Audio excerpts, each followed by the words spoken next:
Ventilator के बारे में तो आप सभी ने सुना ही होगा और कोविड के समय आप सबने देखा भी होगा कि एक वेंटिलेटर कैसे किसी की जान बचाने में हेल्प करता है। जब भी वेंटिलेटर की बात आती है तो हम डर से जाते हैं और कई तरह के सवाल हमारे दिमाग में आते हैं, जैसे कि मरीज़ को ठीक होने में कितना समय लगेगा, हमारा मरीज़ ठीक होगा भी या नहीं, और कभी कभी तो उम्मीद ही छोड़ देते हैं कि अब तो मरीज़ बच ही नहीं सकता। इसके अलावा एक कॉमन डाउट जो कि ज़्यादातर लोगों के दिमाग में रहता है कि वेंटिलेटर पर तो मरे हुए मरीजों को रखा जाता है। इन सब में कितनी सच्चाई है और कितनी भ्रांति, इन सब की जानकारी आपको होनी चाहिए। और यह भी जानकारी होनी चाहिए कि एक वेंटिलेटर क्या होता है, कैसे काम करता है, ये इसकी ज़रूरत कब और क्यों पड़ती है। तो इन सभी के बारे में हम आज बात करेंगे, तो लास्ट तक बने रहिए हमारे साथ। हेलो नमस्कार, मैं हूं दीपक और स्वागत है आपका हमारे यूट्यूब चैनल में जिसका नाम है आईसीयू ज्ञान। सबसे पहले बात करते हैं कि वेंटिलेटर क्या होता है। वेंटिलेटर एक लाइफ सेविंग मशीन होती है जो उन मरीजों को लगाई जाती है जिनको सांस लेने में तकलीफ़ होती है।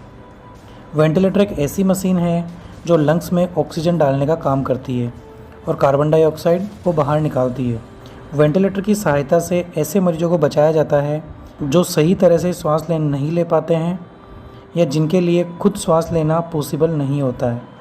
जनरली हम नाक से सांस लेते हैं जिसे इंस्पायरेशन कहते हैं।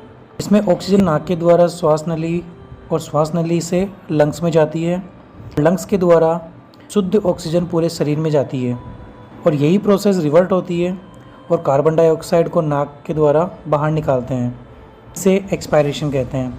यह एक नॉर्मल प्रोसेस होती है, लेकिन अगर किसी कारण से यह प्रोसेस प्रॉपर नहीं हो पाती या सांस लेने में प्रॉब्लम आती है तो हमें वेंटिलेटर की ज़रूरत पड़ सकती है। अब इस प्रॉब्लम में या तो मरीज़ ऑक्सीजन ले नहीं पाएगा या फिर कार्बन डाइऑक्साइड बाहर नहीं निकाल पाएगा, और ये दोनों ही समस्याएं मरीज़ के लिए घातक है और मरीज़ के लिए जानलेवा भी हो सकती है।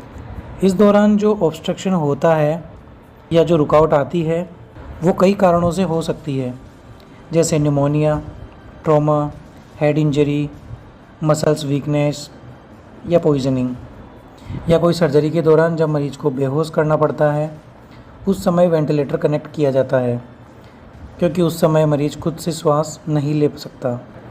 अब बात करते हैं स्ट्रक्चर की। वेंटिलेटर में हमें क्या क्या देखने को मिलता है। वेंटिलेटर एक मशीन होती है जिसमें पीछे की तरफ 2 पॉइंट होते हैं, एक में ऑक्सीजन और दूसरे में एयर कनेक्ट रहती है। वेंटिलेटर में फ़िल्टर लगे होते हैं, इसमें एक टरबाइन होता है, इसमें एक स्क्रीन भी होती है जिसमें वेंटिलेटर की सभी सेटिंग्स हमें देखने को मिलती है। इस स्क्रीन पर देखकर ही डॉक्टर के द्वारा वेंटिलेटर की सेटिंग्स चेंज की जाती है। वेंटिलेटर के आगे भी 2 पॉइंट होते हैं जिनमें एक सर्किट लगाया जाता है। इस सर्किट के दोनों पाइप एक साथ मिलकर मरीज़ की श्वास नली में जोड़ दिए जाते हैं। इस सर्किट के एक पाइप के द्वारा मरीज़ को ऑक्सीजन दी जाती है और दूसरे पाइप के द्वारा कार्बन डाइऑक्साइड को लंग्स से बाहर निकाला जाता है। वेंटिलेटर के डिज़ाइन अलग अलग हो सकते हैं लेकिन प्रोसेस सब में सेम ही होती है। वेंटिलेटर 2 तरह से यूज किया जाता है। पहला होता है इन्वेजिव वेंटिलेशन। इसमें एक एंडोट्रेकियल ट्यूब मरीज़ के मुंह के द्वारा ट्रेकिया में डाली जाती है और इस ट्यूब के द्वारा ऑक्सीजन दी जाती है, और एंडोट्रेकियल ट्यूब डालने के प्रोसेस को इंटूबेशन कहते हैं। इंटूबेशन के लिए एक एक्सपीरियंस्ड क्रिटिकल केयर एक्सपर्ट की ज़रूरत होती है। दूसरा होता है नॉन इन्वेजिव वेंटिलेशन। इसमें मरीज को एंडोट्रेकियल ट्यूब डालने की ज़रूरत नहीं पड़ती। इसमें एक मास्क मरीज को लगाया जाता है जो कि मरीज़ के मुँह और नाक को कवर करता है और इसके द्वारा ऑक्सीजन दी जाती है। वेंटिलेटर में कई तरह के मोड होते हैं जिनमें एक होता है कंट्रोल मोड।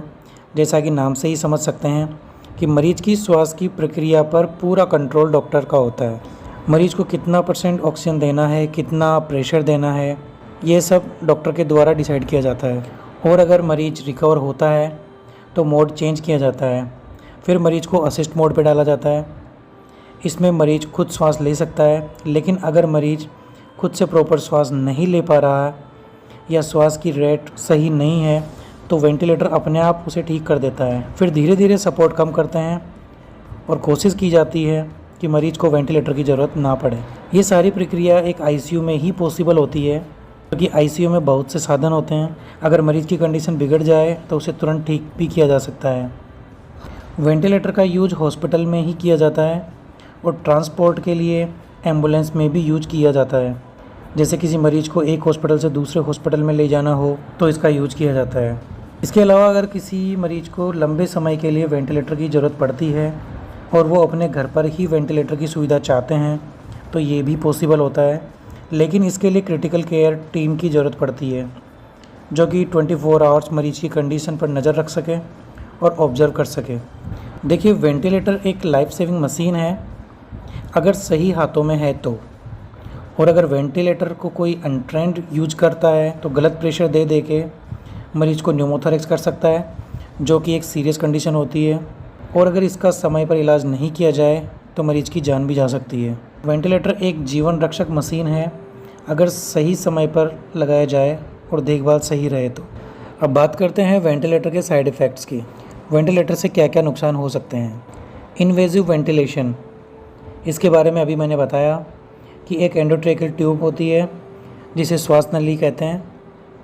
यह ट्यूब मरीज़ के मुंह के द्वारा ट्रेकिया में डाली जाती है। इसमें वेंटिलेटर की पाइप कनेक्ट कर दी जाती है। अब ये जो ट्यूब डाली जाती है ये वोकल कॉर्ड को ओपन कर देती है। अगर किसी मरीज़ को लंबे समय तक ट्यूब रह गई तो उसका वोकल कॉर्ड डैमेज हो सकता है, यानी कि वो मरीज़ तो ठीक हो जाएगा लेकिन वो कभी बोल नहीं पाएगा। तो यह एक इसका नुकसान है। इस नुकसान से बचाने के लिए एक प्रोसीजर किया जाता है जिसे ट्रेकियोस्टोमी कहते हैं। और नुकसान की बात करें तो मरीज़ की ओरल कैविटी की अगर हम क्लीन नहीं करेंगे, जैसे समय समय पर सक्शन करना या ओरल केयर अगर अपन नहीं करेंगे तो बैक्टीरिया का ग्रोथ हो जाएगा और बैक्टीरिया ट्यूब की सहायता से सीधा लंग्स में एंटर कर जाएंगे, जिसके द्वारा लंग्स में इन्फेक्शन हो सकता है और मरीज़ को न्यूमोनिया हो सकता है। और वेंटिलेटर से अगर किसी मरीज़ को न्यूमोनिया होता है तो उसे वेप कहते हैं, वेंटिलेटर एसोसिएटेड न्यूमोनिया। ये भी एक सीरियस कंडीशन होती है। इसके अलावा भी कई तरह के नुकसान हो सकते हैं, जैसे ब्लड के क्लॉट्स बनना, डीवीटी का formation, muscles weakness, lung damage, skin infection, bed सोर। वेंटिलेटर का यूज कितना और कैसे किया जाना है और किन मरीजों के लिए किया जाना है, यह सब एक क्रिटिकल केयर स्पेशलिस्ट ही डिसाइड करता है और ये सब मरीज़ की बीमारी व कंडीशन पर डिपेंड करता है। अब बात करते हैं एक भ्रांति की। बहुत से लोग कहते हैं कि वेंटिलेटर पर मरे हुए मरीजों को रखा जाता है। देखिए, किसी भी मृत व्यक्ति को ज़्यादा समय के लिए वेंटिलेटर पर नहीं रखा जा सकता, क्योंकि मृत व्यक्ति का शरीर अकड़ जाता है, जिसे राइगर मोर्टिस कहते हैं, और यह डेथ के लगभग 2 घंटे बाद स्टार्ट हो जाता है। आप इसके बारे में गूगल पर पढ़ सकते हैं। और फिर भी अगर किसी को लगता है तो यह एक भ्रांति है। तो कैसा लगा आपको हमारा वीडियो, कमेंट करके ज़रूर बताएं, और क्या आपको पहले से ही इन सब की जानकारी थी ये भी बताएं। और भी ऐसी इंटरेस्टिंग जानकारी के लिए हमारे चैनल को सब्सक्राइब करें। आई होप कि आपको अच्छे से समझ आई हो। फिर भी किसी को कुछ जानना हो तो आप कमेंट कर सकते हैं। तो मिलते हैं नेक्स्ट वीडियो में नेक्स्ट टॉपिक के साथ। तब तक के लिए नमस्कार।